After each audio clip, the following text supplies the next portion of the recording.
It's November the 10th, 6:45 a.m. This is in slow motion, camera slow motion, and just going to show a couple of clusters. Those are the trees. I'm going to show how the trees look in slow motion and how some clusters look in slow motion. I'll go on this one first. Okay, so these are all trees, and this is right on top of the trees.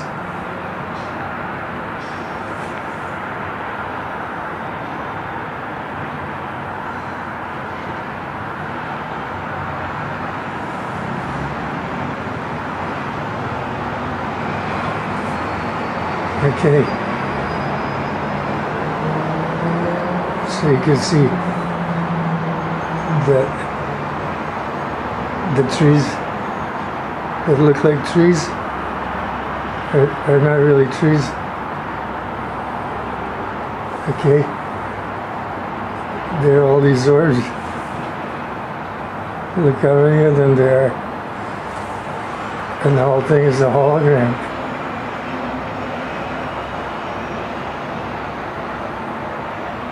Okay, so that was the first cluster on top of the trees. I'll back up and show you what it looks like from far away when you're looking at trees. Okay, it looks like a normal picture. Okay, there's nothing wrong with the camera. Okay, it's capturing everything normal. Okay, very accurately. I'm in super high definition. Okay, and like the highest definition you can have, both the lens and the settings. Okay, so this is what the trees really look like. Okay, the whole thing is a hologram, all of them. Remember those orbs I was talking about? What they were doing through the trees? And I said, be careful. They'll replace them with a hologram. Well, they have. Okay. So now that whole area of trees has become an orb cluster, and it's the parent orb cluster for nuclei like that one right there that looks like a star. Okay, looks just like a star, in fact, and that's a nucleus, but there's a lot of them now because there's a whole bunch of trees. Okay, so they're all over, but you can see that trees themselves are very much alive, and they only look like leaves from far away, and give you the perception they're trees, but in reality the whole thing is just a bunch of orbs moving counterclockwise. You can even see the counterclockwise movement. Okay. You look at the orbs very carefully, going around that nucleus. I'll sacrifice that orb in the bottom just to show you that they're going around the nucleus counterclockwise.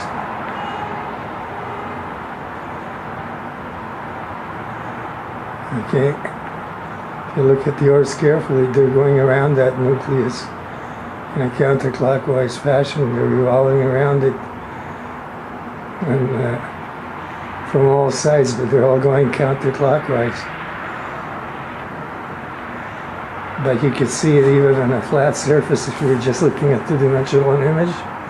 But it's also counterclockwise movement around the nucleus, and the revolutions of words are counterclockwise. So, okay, what looks like real trees.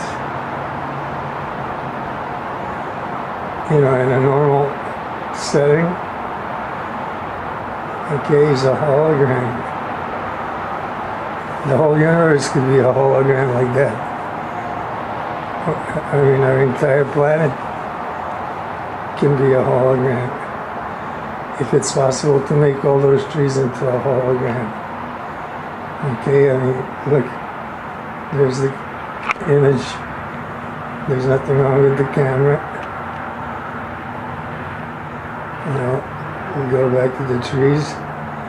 Like when I'm here, you know, they look like trees. When I go closer, they still look like trees. I mean, you can even see homes and everything in the background, but watch. When I go in close, okay, they still look like trees from here. And when you get very close, okay, this is not very close. This is like a couple 100 meters from them.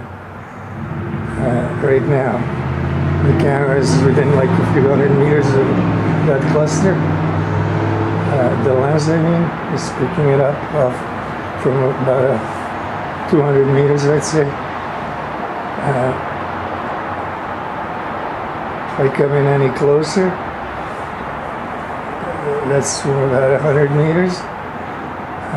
You could see the orbs, and that the trees are not really trees. And if I come really close, look, it's just orbs moving randomly around, but it's not actually random movement. There's a grid to this whole holographic perspective. Those orbs are moving in specific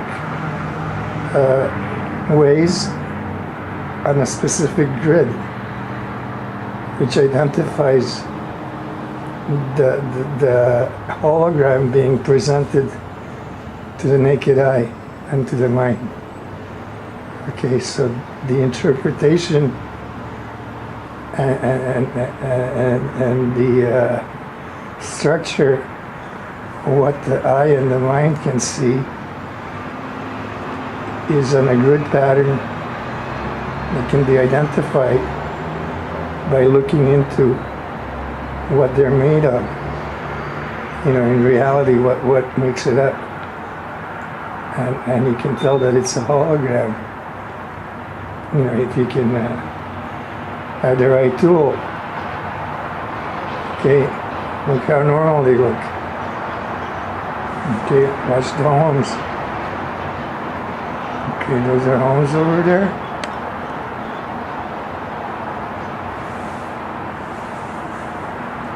Okay. They're still homes, but look at the air. Okay? It's full of orbs.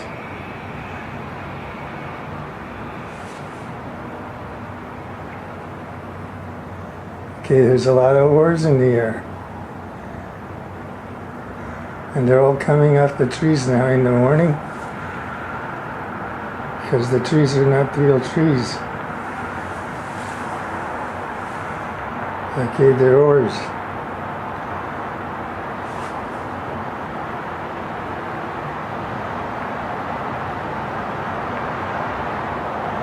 See, it's hard to see the home, how many orbs there are. Okay, because there's so many.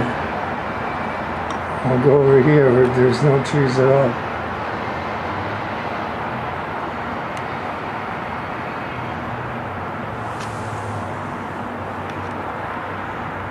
Okay, you see how hard it is to see like any part of the home? That's what's in the air. All those orbs.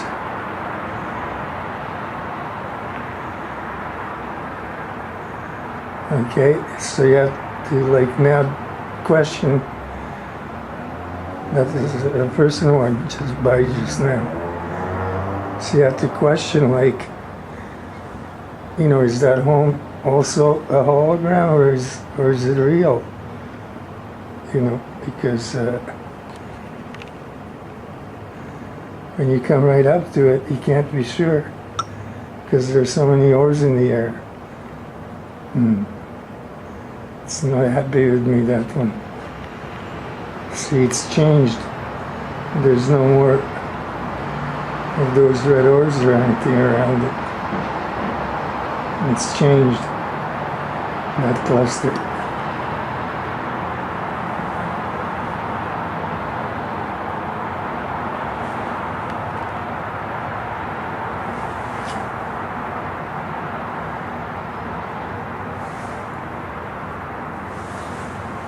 Okay, so now it's really going to get upset.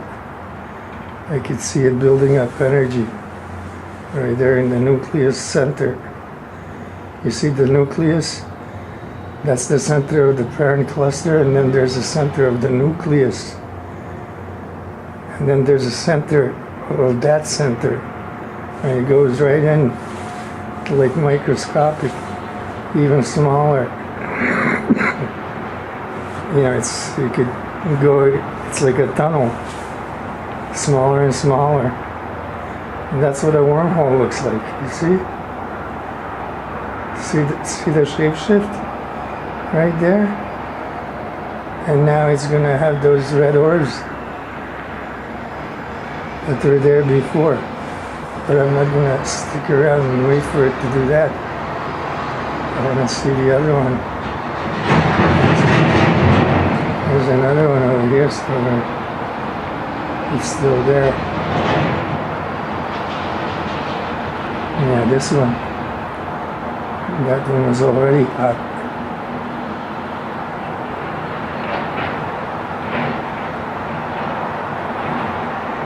Okay, so it still looks like trees with a lot of ores in the air. And when you come close, okay, the trees just vanished. Because it's just a holographic impression that they're trees at all.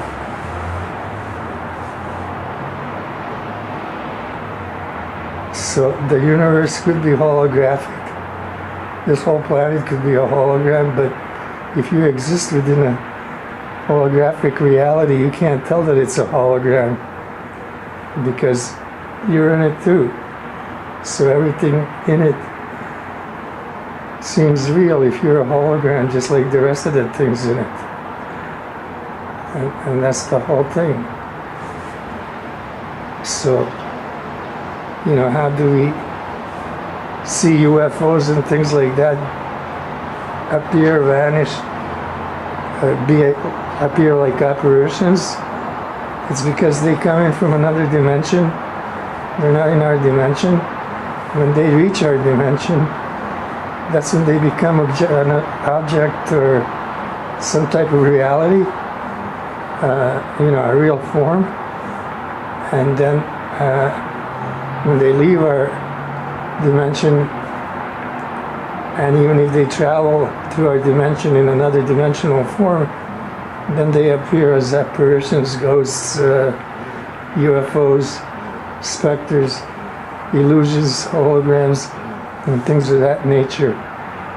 Or they can appear real if they change themselves, like these things can change themselves into any dimensional form, so they can be either appearing as holograms or as real things in any kind of a dimension.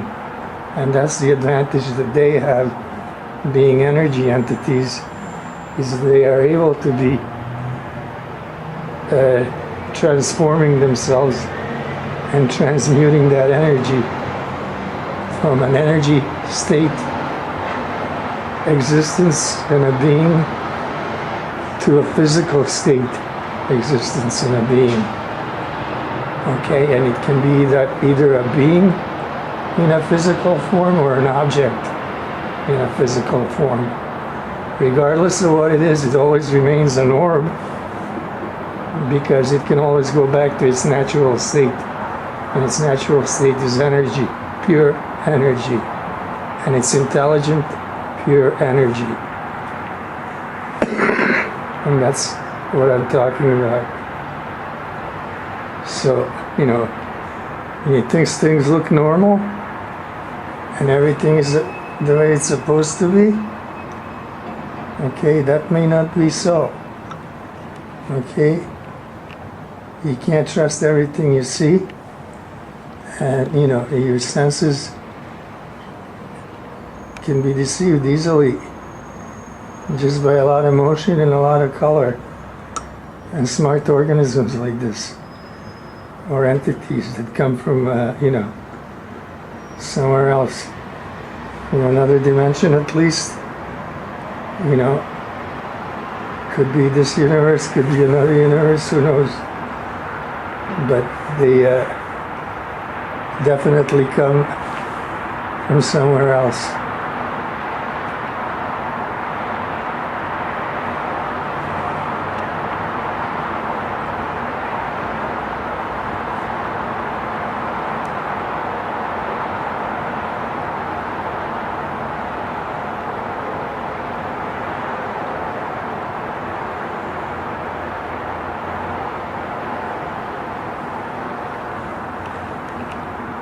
Okay, I thought that was something, but it's not. Okay. I'm just gonna take a look around in slow motion. Or sorry, not slow motion. In high definition. Like super high definition.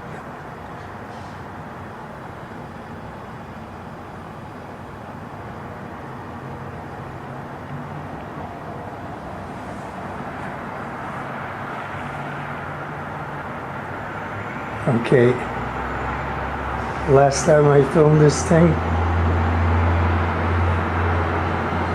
there were 3 of those spider things, the black things. Now there's 2 black orbs, and those big spiders, I don't see them. Oh yeah, there's one. Okay, up here there were 3 of them. I don't know. Maybe the others are still there, they're just sort of like invisible. But I don't really see them. I just see that black one in the middle. And I think the other 2 are gone. Unless like that could be one of them.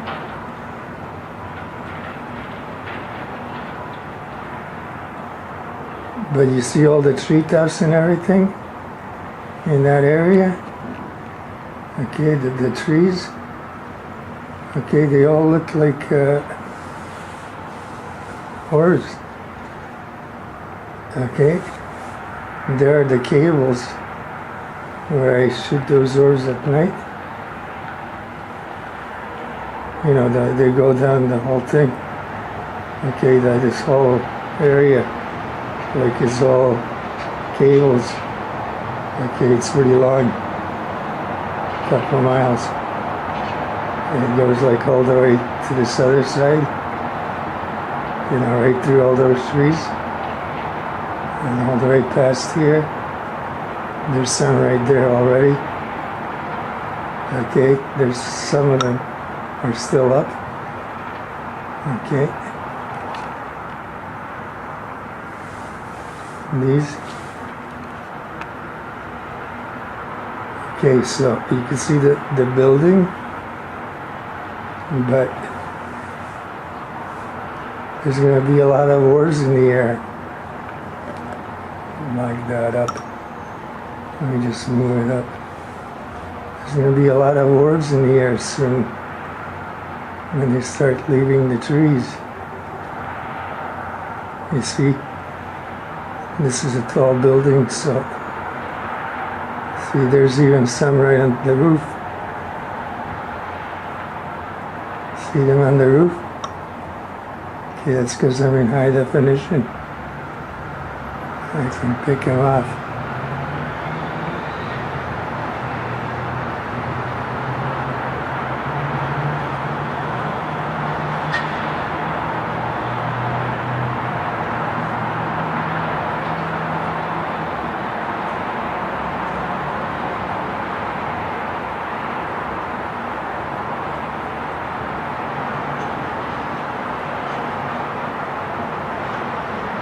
Yeah, that's a lot of them on the roof.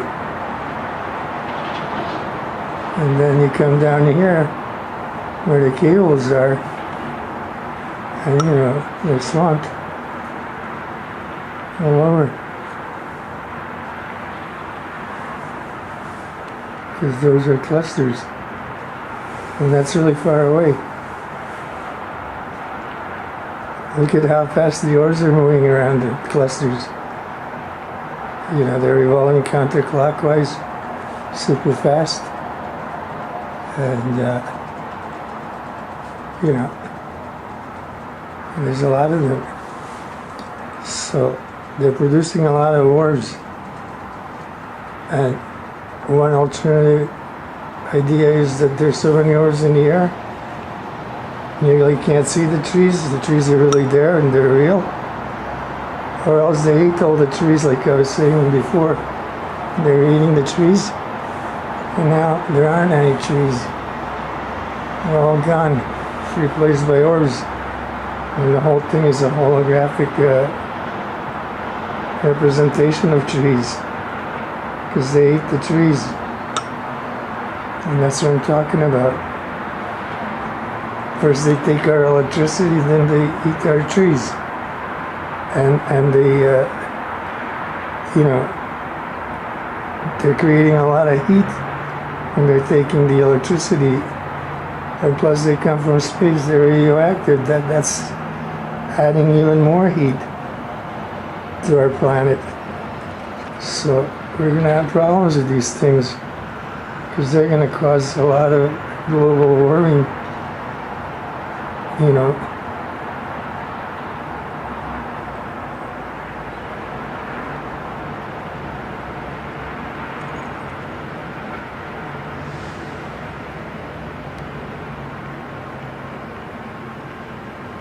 That's just a fence with a lot of ores behind it.